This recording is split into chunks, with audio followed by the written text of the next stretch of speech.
देखिए, बड़ी अजीब सी विडंबना है कि भारतीय जनता पार्टी के नेता, जिसे धरती के भगवान कहते थे, आज जब वो भगवान लगातार अपनी मांगों को लेकर 1 साल तक बॉर्डरों पर टिके रहे, भारतीय जनता पार्टी के नेताओं ने, खास करके प्रधानमंत्री ने, उनके साथ झूठ बोला। किसानों की मांग थी किसान आंदोलन के दरमियान कि हमें जो किसान आय दोगुनी करने की बात जो प्रधानमंत्री ने जुमले के तौर पर बोला था, जो प्रधानमंत्री जी एमएसपी पर गारंटी की बात कह रहे थे जब वो विपक्ष में थे, जब वो प्रधानमंत्री नहीं थे, तब ये बात लगातार नरेंद्र मोदी जी चर्चा करते थे कि एमएसपी पर हमारी सरकार आएगी तो कानून बनेगा। आज उनके अपने व्यापारिक मित्र अडानी के चक्कर में वो किसानों के साथ धोखा दे रहे हैं। किसान करे तो करे। आपके पास क्या प्रूफ है वो अडानी की वजह से धोखा देने किसानों को? अरे भैया, तो एक बात बताओ ना, अडानी का जो शेल्टर बना था, अन्न रखने का गोडाउन बना था, कानून आने के बाद बना था। जब 5 जून को कोरोना में पूरा देश बंद था तो प्रधानमंत्री को चोरी चुपके से ये कानून, जिस समय पूरा देश बंद था, जहां मंदिरें बंद थी, मस्जिदें बंद था, गिरजाघर बंद था, गुरुद्वारा बंद था, तब ये लोकसभा के अंदर और राज्यसभा के अंदर ऑर्डिनेंस लाके कानून पालित करने की ज़रूरत क्या पड़ी? और फिर आप ये कह रहे हैं 1 साल तक का समय आखिर प्रधानमंत्री जी ने माफ़ी मांगने में क्यों लगाई? और 1 साल तो छोड़ दीजिए, अब 1 साल और होना है उसको इम्प्लीमेंट करने में। तो जो प्रधानमंत्री जी ने जिस समय कहा था, गुरु नानक देव जी की बात की थी, इमोशनल ब्लैकमेल किया, हम किसानों को समझा नहीं पाए, तो क्या जो किसान भाई हमारे, जो देश के पालनहार अन्नदाता किसान भाई शहीद हुए, जिसे धरती के भगवान के तौर पर राजनाथ सिंह जी प्रोजेक्ट कर रहे थे, तो आज जब धरती के भगवान उनके आवास से चंद कदमों की दूरी पर आया तो उनके पास बैठ के बात करने का समय नहीं है। वो सिर्फ क्या मांग रहे हैं? वो याचना कर रहे हैं सरकार से कि हमको हमारा अधिकार दीजिए, हमारे कुछ शर्तों को मानिए। मोदी जी कह तो रहे हैं कि हम किसानों के हक में काम कर रहे हैं। अब ये किसानों के हक में है कि 55 रुपये 49 पैसे का डीजल 100 रुपये के पार कर दीजिए। ये किसानों के हक में है कि खाद के दाम बढ़ा दीजिए, डीजल के दाम बढ़ा दीजिए, बिजली के दाम बढ़ा दीजिए, और फर्जी पराली अध्यादेश लाकर किसानों को फर्जी मुकदमा ला दीजिए। तो काहे नहीं मुकदमा वापस लेते हैं? खुद केंद्र सरकार ने संसद के अंदर बयान दिया था कि जो किसानों को जो बदनाम किया जा रहा था प्रदूषण के नाम पर, पराली जलाने के नाम पर, उससे मात्र 4% ही प्रदूषण होता है। असली प्रदूषण का जड़ औद्योगिक इकाइयाँ और अवैध पार्किंग है। अवैध पार्किंग के कारण जो जाम की समस्या है, जिससे प्रदूषण फैलता है और सरकार का राजस्व का नुकसान होता है, तो उस पर अभी तक क्यों नहीं काम कर रहे? 8 साल से हैं प्रधानमंत्री। अब आइए आप दूसरे बात पर, जो केसें दर्ज हुए थे किसान आंदोलन के दरमियान या उससे पहले, बिजली चोरी का फर्जी मामला, ये सब माफ़ होना चाहिए। अब आइए अब तीसरे सवाल पर कि प्रधानमंत्री जी किसानों का कर्जा माफ़ नहीं कर रहे। प्रधानमंत्री जी गौतम अडानी का माफ़ कर रहे। प्रधानमंत्री जी ऋषि अग्रवाल जैसे लोग जो भगोड़ा हैं उन पर बात कर रहे हैं। नीरव मोदी, मेहुल चौकसी। सर, पहले भी तो कितनी सरकार थी इनकी 10 लाख 1000 करोड़ रुपया कौन सरकार माफ़ किया था? आपसे पूछो वर्तमान में तो चले जाते हो भूत में। अरे आप अभी वर्तमान में आप पहले जैसा बच्चे नहीं ना रहे, अब आप जवान हो गए भाई। तो फिर मैं कहूँ कि आप चटाई पर से कूद जाते थे, आप बचपन में लैट्रिन कर लेते थे पेंट में, तो यही बात कहूँ अभी आपको। आप अभी जो मौजूदा सरकार है उस सरकार से पूछिए कि जो सरकार का कहना था कि 22 में हम किसानों की आय दुगुनी करेंगे, 22 खत्म होने के कगार पर है। अभी खत्म तो नहीं हुआ ना? अरे भाई, सुन नहीं रहे हो? कब का लाइन टाइम था बताओ ना आप? सरकार ने 2022 में सबको पक्का घर, सबको नल जल युक्त घर देने वाले थे, एलईडी बल्ब, रसोई गैस वाला। अरे तो 22 अभी चल रहा है ना सर, अभी कहाँ से? अरे लक्ष्मी देवी को तो दिला दो, क्यों इतनी दलाली कर रहे हो बेशर्मो? जो बंगाल के चुनाव में 24 लाख बेघर लोगों को घर देने की बात थी, जिसको ब्रांड एम्बेसडर बनाया था, उसका नाम लक्ष्मी देवी था, और वो उस समाज से आती हैं जो प्रभु श्री राम भव से सागर पार कराते हैं, उसको नदी पार कराने वाला केवट समुदाय की विधवा बहू। कम से कम विधवा का तो सम्मान करना चाहिए, है? नारी का तो सम्मान करना चाहिए। कर तो रहे प्राचीर से लाल किले की सबका सम्मान, बिल्किसवानों का सम्मान हुआ, लाल किला के प्राचीर से सम्मान हुआ है ये। अरे बेशर्मो, शर्म करो, क्या खाते हो आप सवाल बेतुका मत पूछा करो, सवाल सरकार से पूछो।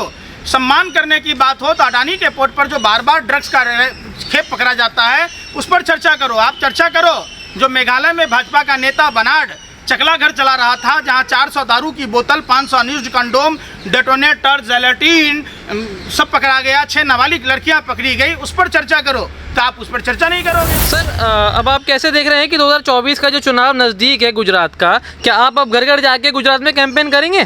निश्चित तौर पर गुजरात एक ऐसा राज्य है जहां सरदार पटेल और राष्ट्रपिता महात्मा गांधी की जन्मभूमि है, कर्मभूमि है, और देश के आज़ादी में उसी गुजरात का सबसे बड़ा योगदान था।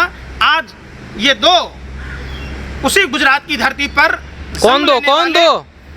अमित शाह जी जो देश के तारीपार गृह मंत्री है और फेगू प्रधानमंत्री जी, सबसे पहले गुजरात के लोगों को जवाब देना होगा कि वो महिलाएं जो यतीम हुई, वो बच्चे जो यतीम हुए, वो महिलाएं जिनका सुहाग गुजर गया, जिन भाइयों के किडनियां खराब हो गई, आंखों की रोशनी चली गई, आखिर प्रधानमंत्री के पास विराट कोहली के कुत्ता पर ट्वीट करने का समय है, अंबानी के पोते को देखने का समय है, लेकिन उसी गुजरात से आते हैं प्रधानमंत्री जी और गृह मंत्री जी। इसके बावजूद, गुजरात में रहने के बावजूद आज तक ट्वीट करके नहीं बोला कि जहरीली शराब का रैकेट गुजरात में, जहां शराबबंदी है, जहां राष्ट्रपिता महात्मा गांधी की जन्मभूमि है, सरदार पटेल की कर्मभूमि है, वहां इस तरीके की बातें अगर हो रही है तो किनके नाक के नीचे कौन कौन से लोग शामिल हैं, ये सवाल पूरा गुजरात ही नहीं पूरा देश पूछेगा, और पूरे भारत को दूसरी आज़ादी की लड़ाई की भूमिका। सर आप ये कैसे कहते तो दूसरी आज़ादी?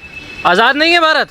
अरे बेशर्मो शर्म करो, देश के अन्नदाता किसान भाई आए हुए हैं, पीने का पानी तक नहीं जाने दिया जा रहा। ये आज़ाद भारत में होता है? बताओ, ये आज़ाद भारत में होता है कि एक गर्भवती महिला जिसके परिवार की हत्या कर दी गई, उस परिवार जिसके साथ गैंगरेप हुआ, उसके आरोपी को ढोल जैसा नगारा बजा के रिहा किया गया, माफ़ कर दिया गया, तो क्या ये आज़ाद भारत में होगा? ये आज़ाद भारत में होगा कि रुई का पुल बना था जो 24 घंटे के टेस्टिंग में नहर परियोजना ध्वस्त हो गई, सड़क टूट गए, बुंदेलखंड की सड़क टूट गई, मध्य प्रदेश की सड़क टूट गई, हवा में टूट गई, बारिश के 4-5 बूंदों में। अरे आप तो ब्रिज को लेके ही बैठ गए हैं, विकास दिखता नहीं क्या आपको? विकास, यही विकास है क्या? ये विनाश है। जहाँ अंग्रेजों का बनाया हुआ हावड़ा का ब्रिज आज भी विद्यमान है, आज वहीं गुजरात मॉडल की बात करते हैं मोदी जी, आपको क्या लगता है कि वो गलत बातें करते हैं, वो गलत डंका बजाते हैं? अरे भैया, ये क्या हिपोक्रेसी है। जब बाहर के लोग आते हैं तो आपको दीवार बनाना पड़ता है। जितना अमिताभ बच्चन का दीवार नहीं फेमस हुआ है, उतना नरेंद्र मोदी जी की दीवार फेमस हो गई। चलो दीवार के पार चलें, झूठ के पार चलने वाली बात बन गई। आपको नहीं पता चला, जिस अहमदाबाद गुजरात की जो राजधानी है, जिसका नाम कर्णावती था, करोनावती कौन बनाया?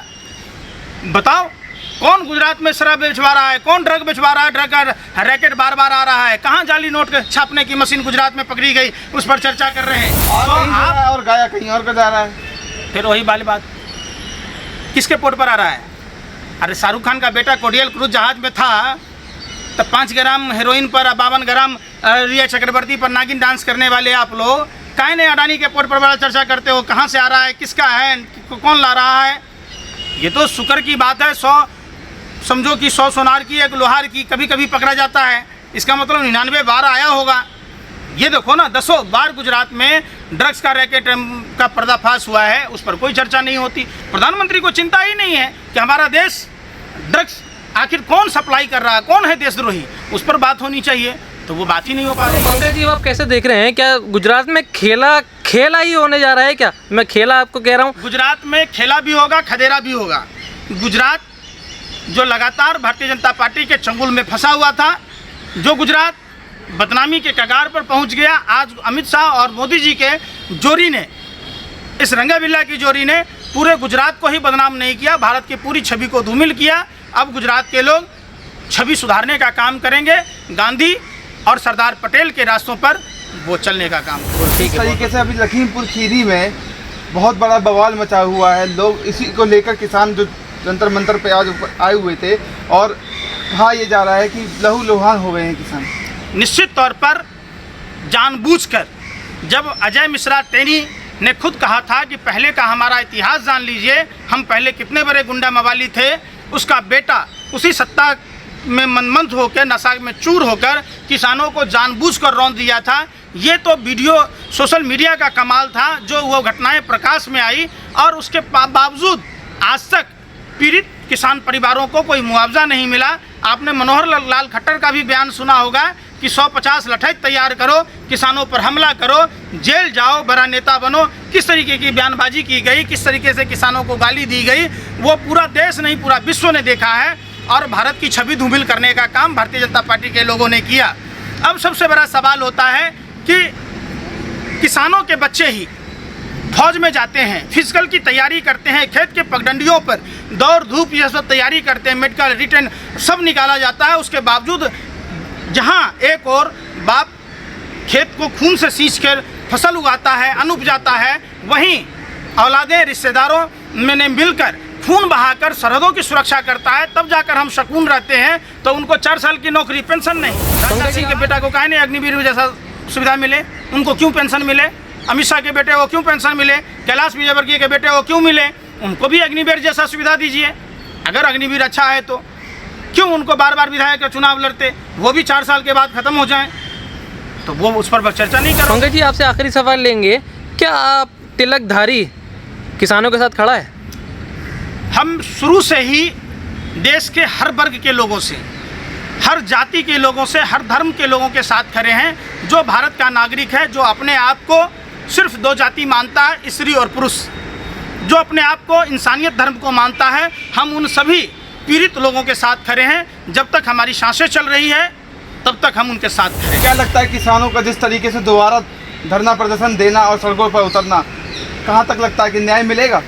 निश्चित तौर पर हम गांधी और बुद्ध के देश में रहते हैं।